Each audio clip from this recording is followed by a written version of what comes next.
Greetings. Today you'll be viewing the School of Education's academic welcome and overview of our undergraduate programs. This presentation will also provide valuable information pertinent to your overall success at UNCG. It will allow you to establish a connection with the School of Education and discuss the SOAR registration process occurring in June.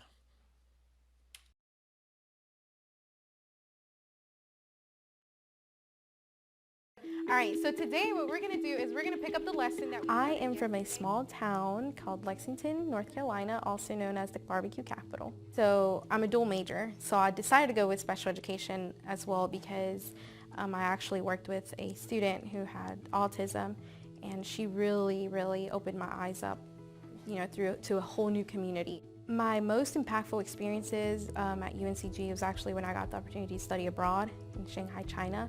I feel like that experience really made me culturally aware and globally aware, honestly. I think being exposed to a culture that's completely different from my own really changed my perspective on things. It even made me open up to try new things that I would never tried if it wasn't for that experience. Something that I've gained from learning how to collaborate with other educators is really just the importance and the impact that it has on students. At the end of the day, I really learned that collaborating isn't to benefit me or benefit other educators, it's to benefit the students. My advice for new students coming into college is actually what UNCG emphasizes a lot is it's not the time that you spend here, it's the experience. Make the best of it. Do not wait for these experiences to come to you. You go and you build those experiences. Have a great time at UNCG because you have the resources, you have the activities, you have everything to build yourself up to who you want to become. I'm really excited about graduating. I will miss UNCG. I actually plan to come back here and get my master's degree, but I'm relieved. I'm ready to start this new chapter of my life and really begin to change the world one classroom at a time. This portion of the presentation will go over each of the undergraduate majors listed on this presentation slide. Please note that this information can be found in your academic plans located in Canvas. The School of Education has two types of majors. Licensure programs, which prepare students to teach in K through 12 settings, and non-licensure programs, which prepare students for work in the field of education or specialized work in other fields. Teacher licensure programs have a secondary admissions process to enter teacher education. Students are considered a full major once they are admitted through their admission process. Once admitted to their program of study, there are additional requirements that the student must meet to continue on in their program.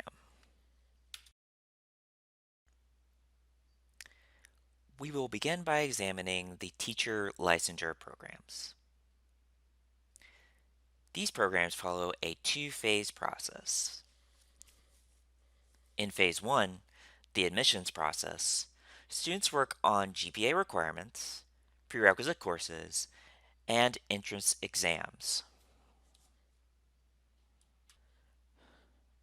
In Phase 2, students are admitted to their programs of study. They join a cohort or team where they take all of their teaching methods courses together.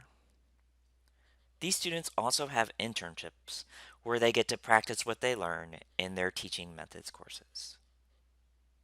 Finally, students complete their programs in student teaching, where they will be working in classrooms all day, every day. The first teaching licensure major we will discuss is elementary education. Your Phase 1 requirements for this program include the following: having a 3.0 GPA in UNCG courses,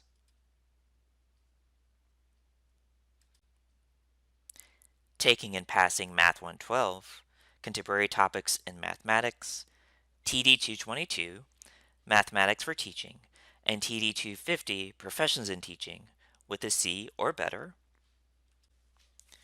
and the Praxis Core exam. This exam tests your skills in reading, writing, and math. Please note that this exam can be waived through your SAT or ACT exam scores. Your advisor will discuss whether these test scores waive the Praxis Core requirement during your first advising meeting.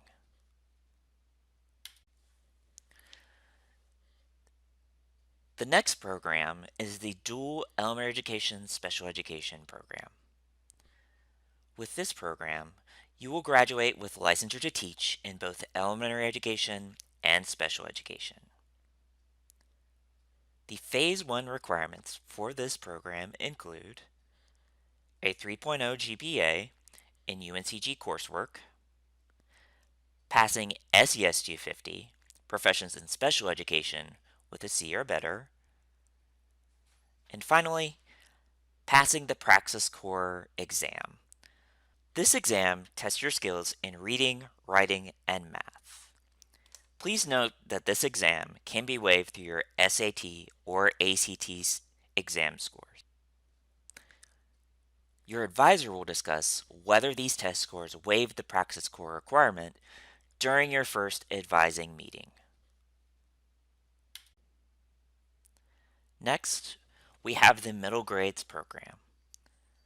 The Phase 1 requirements for this program include having a 3.0 GPA in UNCG coursework, passing TD 250, Professions in Teaching, with a C or better, and finally, passing the Praxis Core exam. This exam tests your skills in reading, writing, and math. Please note that this exam can be waived through your SAT or ACT exam scores. Your advisor will discuss whether these test scores waive the Praxis Core requirement during your first advising meeting.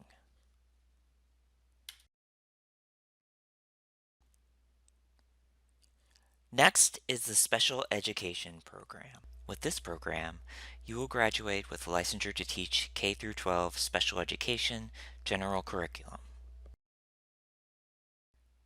The Phase 1 requirements for this program include a 3.0 GPA in UNCG coursework, passing SES 250, Professions in Special Education, with a C or better,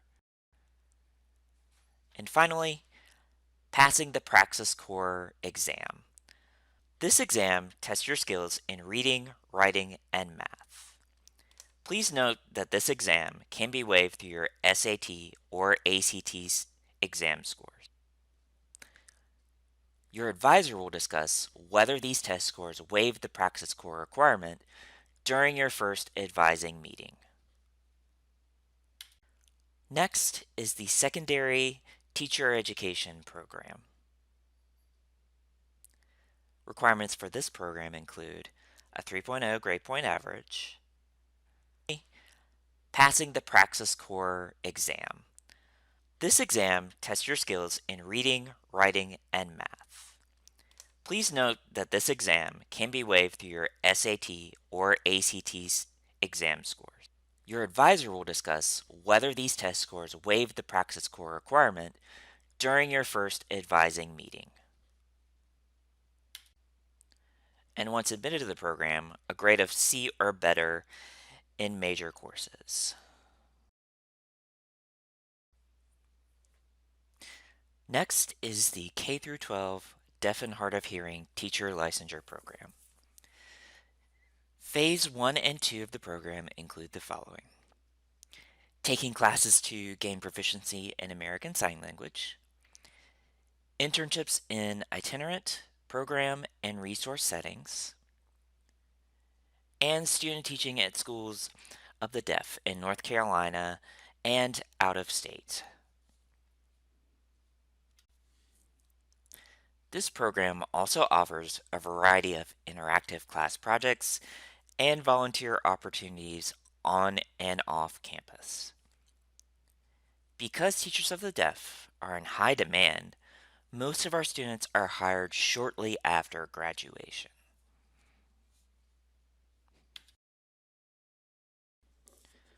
Next, let's look at the non-licensure programs offered by the School of Education. The first of these programs is the Professions in Deafness, Advocacy and Services for the Deaf and Hard of Hearing program. This concentration prepares students to empower individuals who are deafblind or hard of hearing. It is the only program of its kind in the southeastern United States. In this program, students learn to match appropriate services to clients based on their individual needs. To do so, courses focus on American Sign Language proficiency and federal and state laws as they relate to children and adults who are deaf, deafblind, late deafened, or hard of hearing, and their families.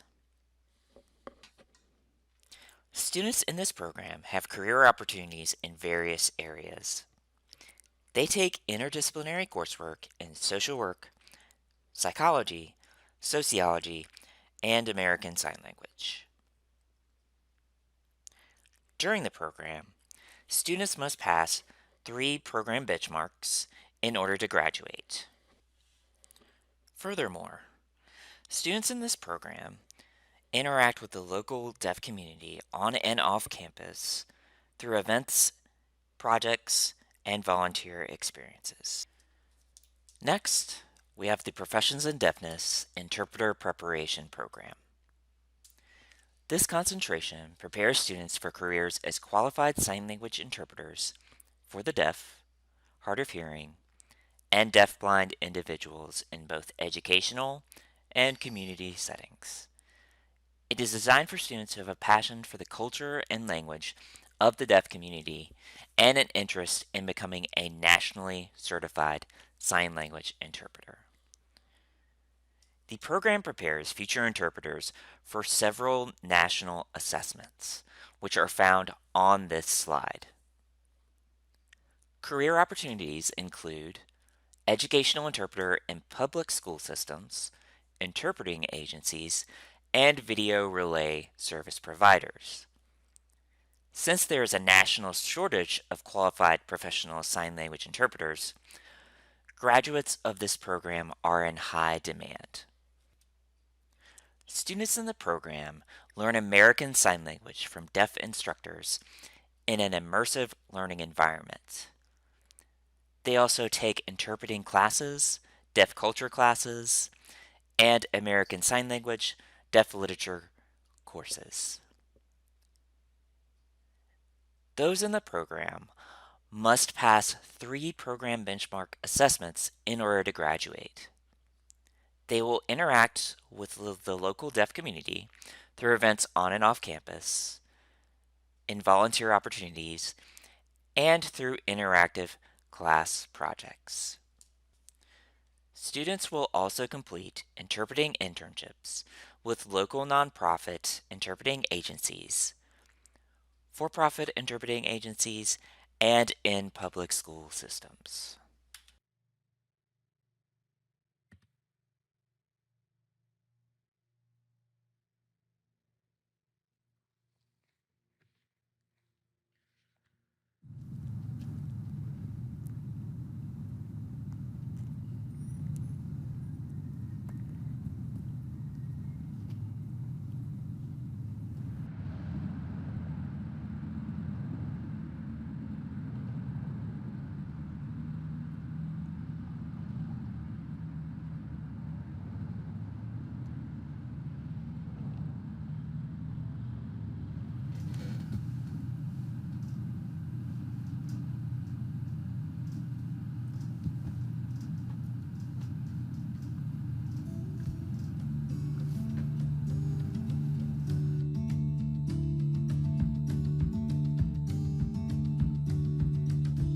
Well, there is a perception that the deaf community is very small. It's roughly, if you look at national statistics, it's roughly 10% of the population has hearing loss of some kind. We are the only state-affiliated university in the UNC system that offers deaf education, interpreter preparation and advocacy. So it makes it very unique. Our program is very focused on being connected with the community. Our view on deafness is not that it is a disability, however, it is a culture, that the deaf community has a culture and language is part of that culture. If you notice the weather reports, when we have a hurricane announcement, normally the governor is speaking and you'll see a sign language interpreter standing next to him. That's one of our graduates. However, they are also in the community interpreting doctor's appointments, interpreting for trainings, computer trainings, vocational, educational. They're in the school systems interpreting for elementary kids, middle school and high school. Our teachers are doing the same thing. They're in the school systems teaching. If they've seen me, the National Folk Festival, took residency in Greensboro for 3 years, so I helped coordinate that. So it wasn't just me, though. I had a whole team of interpreters. So you might have seen me some on stage, but I might have been also kind of in the background because I was working with a whole team of interpreters. Thank you. And I do a lot of concerts and graduations in Greensboro and around Greensboro. So you might see me at a random doctor's office or at a university. So I'm around. CODA, that's an abbreviation for Child of a Deaf Adult, whether you have one parent who is deaf or hard of hearing or two. So growing up in the home, that was the language that was spoken. So that's what I was exposed to. I help to manage the volunteers and the advocacy students who come through our organization.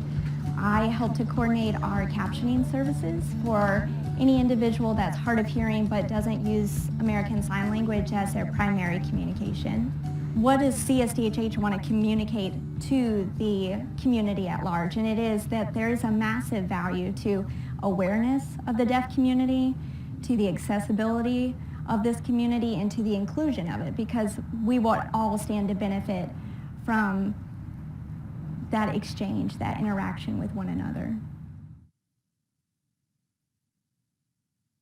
We're an agency that help people find jobs or maintain their job. We gather the information about their disability because that's the only population we serve.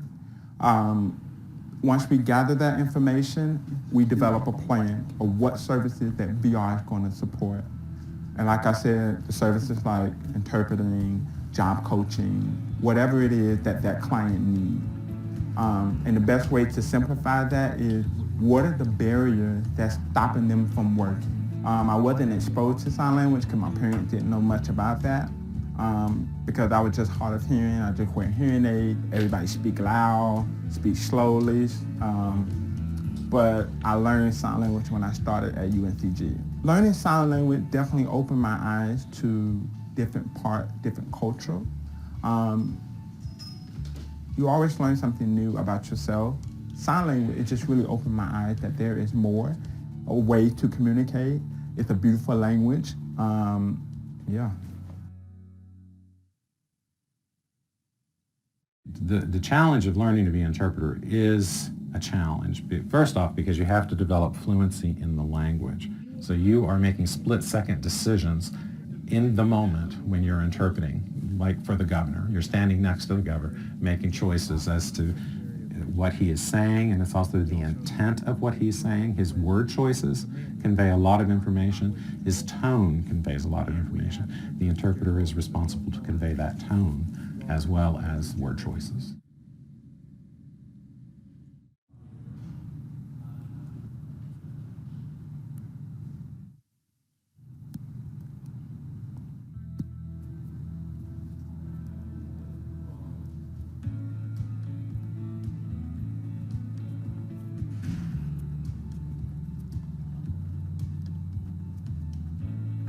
What's fulfilling is being able to see myself win. And what I mean by that is because of my personal struggle as a hard of hearing individual, I'm able to help someone succeed and reach their goals. So it's so fulfilling to know that I was once in a place of looking for something, now I can help them get that. So it's when they call me and say, hey, Mr. Tim, I got a job. Of course, that's my, job goal, but that's also my life goal, to see that people are succeeding in getting what they want. A very fulfilling moment that I interpreted for President Barack Obama, and it was fantastic. One, it was President Barack Obama, so it was like a highlight in my career to say I interpreted for him, but more importantly was who was in the audience. There were several deaf people in the audience that day, but my dad was there, so that was fantastic. And not only that, my son and his father were there as well. So it was just, to me, that just felt like an all-time high to interpret for someone who I respect so much, the president, to have my father there and my son. It was just like, that was one of the best moments, I will say. Maybe it shouldn't be unexpected and surprising, but the gratitude. The gratitude specifically from the deaf consumers. I'm there for them, and so I have to earn their trust. And when I do, and later, after the assignment's done, when they say thank you, it touches me every time. I've been doing this for forever, and I feel like it always will. It's always very touching afterwards when someone says thank you. I really appreciate that, because to me, that's just like, okay, I did my job.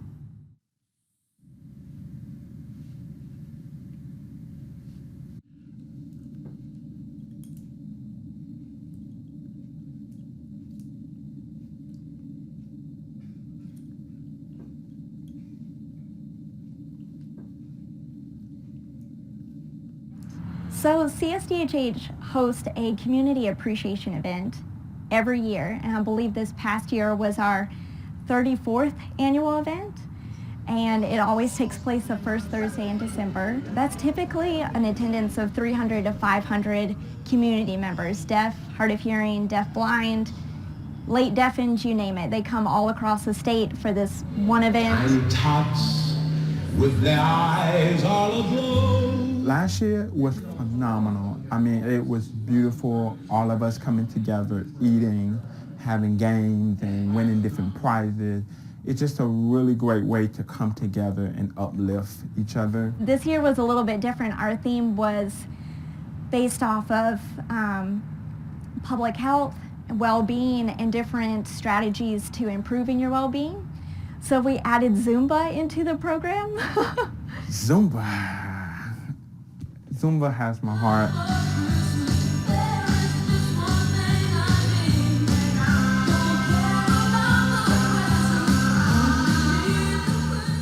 I'm a Zumba instructor, so I'm that guy that loves to dance and stuff. So I have done Zumba for the Deaf. I teach in Burlington.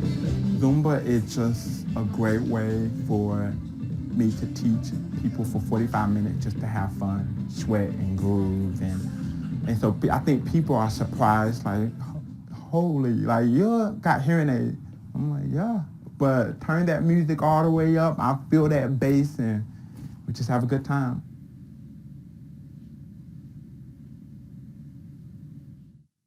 Interpreting is like a lifelong commitment. It's a language. You're interpreting a language, and languages are not stagnant, whether they're spoken or interpreted. And so there always changes. There's always new terminology. There's always things to learn. You want to stay on things culturally. So it's always changing, and you have to stay abreast with the times, with the terminology, with the language. And you have to keep pushing yourself. And I'm Dakota. I've been interpreting for forever. It's my native language, but I don't know everything, and I never will. So you have to continue. You have to have a thirst and love for the language and the culture. So all I ask is for people to really educate themselves, get to know them, start up a conversation. Just because there's a language barrier doesn't mean that there's not a way to communicate with us or with them. And don't be scared. I tell people, do not be scared. It's okay. We're all the same blood, but we are different. Everyone is different.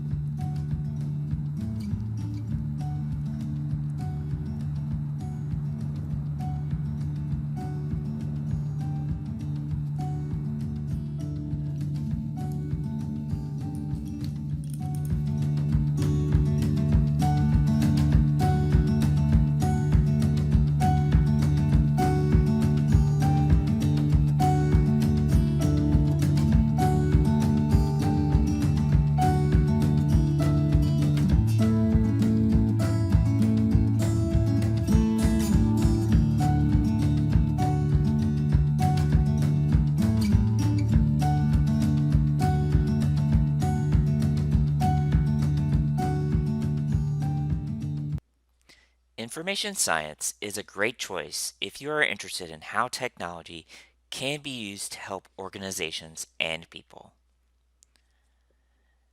What is information science? Information science is a discipline that looks at the way that people and information interact and the way that interaction is mediated by technology. In this program, you'll learn to analyze, manage, and process information for knowledge organizations, evaluate and optimize information in a variety of settings and industries, and use and understand how information is created, communicated, and stored to lead organizations to success. Information science opens doors to industries and companies that graduates might work for, like Google as a user researcher or a local small business. The program requirements are fairly simple.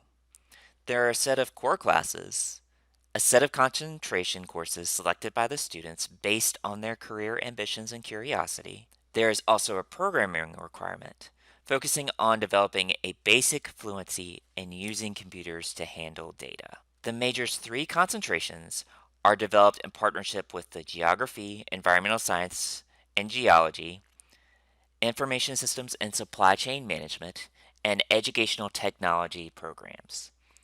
Each concentration has multiple classes that can be taken to fulfill the program requirements. Students should start out by taking LAS 200, Information Use in a Digital World. This is a popular class on information literacy that helps develop skills in writing research papers and navigating digital life.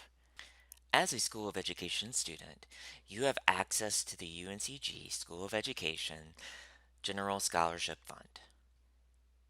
The application for this fund will open to you in spring of 2021. As a student in the School of Education, you have access to the Office of Student Services and Advising. The mission of the School of Education's Office of Student Services and Advising is to assist current and prospective students interested in K-12 teaching. We strive to empower students to be active participants in their educational, personal, and professional development. As a School of Education student, you will interact with our office and staff throughout your academic career. The office is open Monday through Friday from 8 a.m. to 5 p.m. We are also available to students virtually via Google Hangout, email, chat, and phone. Our website also contains many key resources and forms needed for your degree program. All of these resources will be discussed with you in your advising meetings. A list of all services provided by the Office of Student Services and Advising can be found on this slide.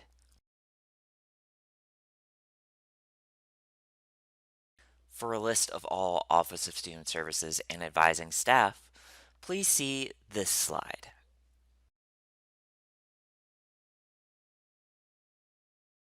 For a list of all School of Education undergraduate advisors, please see this slide.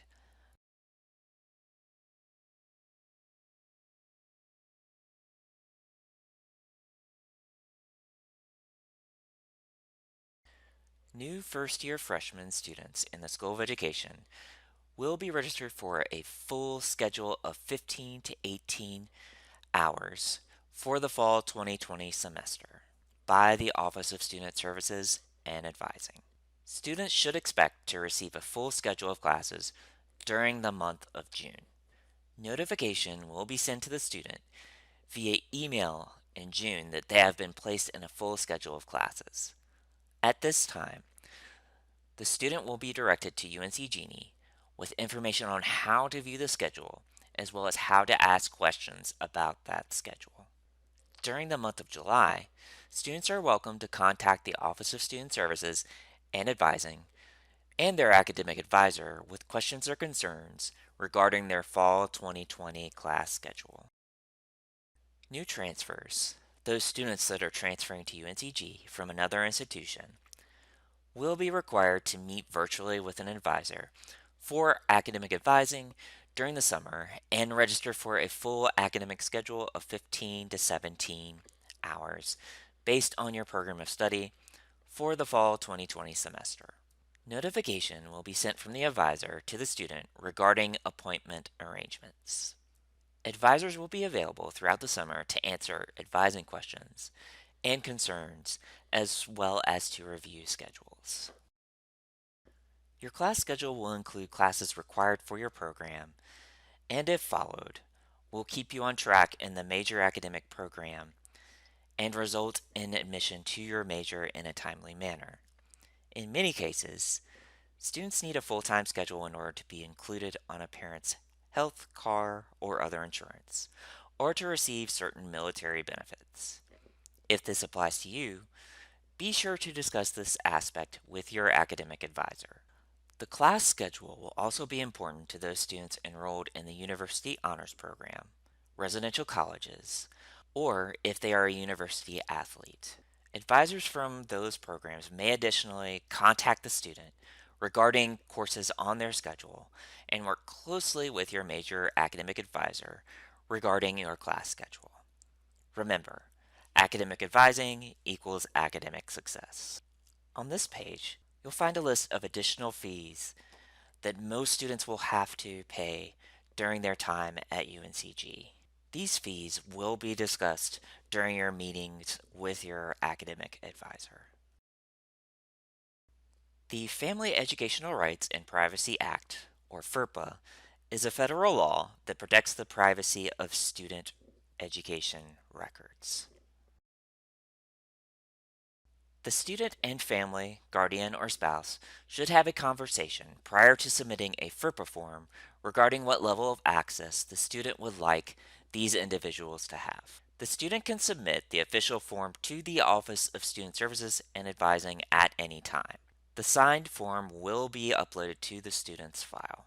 You can obtain the form by visiting ferpa.uncg.edu. The School of Education has several opportunities that are specifically for its students. For more information about these opportunities, please follow the web addresses on this page or use the available QR codes. Here at UNCG, we have a unique opportunity for elementary and special education majors that we are excited to share with you today. Who wants free tuition? That's right, free tuition. If you are an elementary or special education major, you can qualify for 18 hours of free tuition if you choose English as a second language for your second academic concentration. Everyone must declare a second academic concentration, so you aren't doing extra, but what you are doing will be covered by a national professional development grant we have received here at UNCG. At the same time, you will be receiving useful coursework to prepare you to work with students who are learning English. This will also qualify you to take the extra certification to be ESL certified. So, in summary, by choosing the English as a second language, second academic concentration, you get 18 hours of coursework paid for and the option for additional certification that will make you stand out as a job candidate. There are also options available to have your registration paid for to attend English language and dual language conferences. You can contact us at enacted@uncg.edu for more information. You can also let your advisor know you would like to choose the English as a second language, second academic concentration. The UNCG Teacher Education Fellows Program is both a scholarship and a 4-year teacher leadership development program emphasizing servant leadership within a diverse and global context. As participants in this community of like-minded pre-service teachers, scholarship recipients engage in teaching-related activities designed to develop and enhance their leadership abilities, commitment to the campus and broader community, and awareness of sociocultural considerations from the individual to the global scale. Fellows receive a $20,000 scholarship awarded incrementally over 4 years in the program and live in relative proximity to one another as part of the residential colleges. Additionally, fellows participate in weekly education seminars and internships in the schools that begin in the first semester, while also engaging in a variety of social, service, and professional development opportunities and annual traditions. To apply, please see the flyer located in the School of Education Canvas folder or email SOE_TEF at uncg.edu. Review of applications for the fall 2020 cohort begins June 30th. We look forward to receiving your application.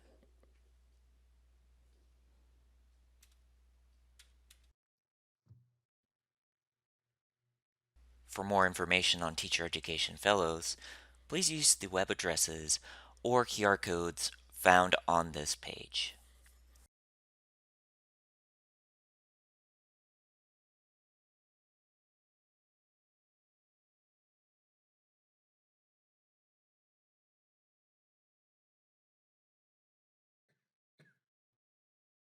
There are several student organizations for students within the School of Education.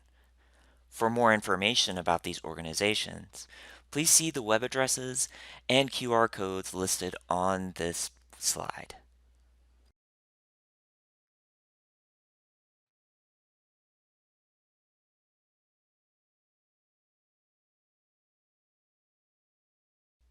To contact the Office of Student Services and Advising, you can go to our website, you can call us, or you can email us.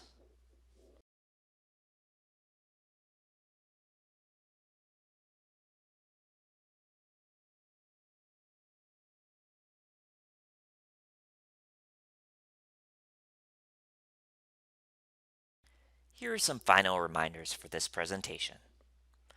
All students will have a class schedule for fall 2020. Advisors will be available throughout the summer and in the fall semester to answer questions concerning your major, your schedule, and the School of Education. For first-year students, there will be information provided on how to access your schedule for fall 2020. Completion of the SOAR Canvas module will allow you to be well informed about UNCG, the School of Education, and expectations for the fall 2020 semester. Please contact us if you have questions.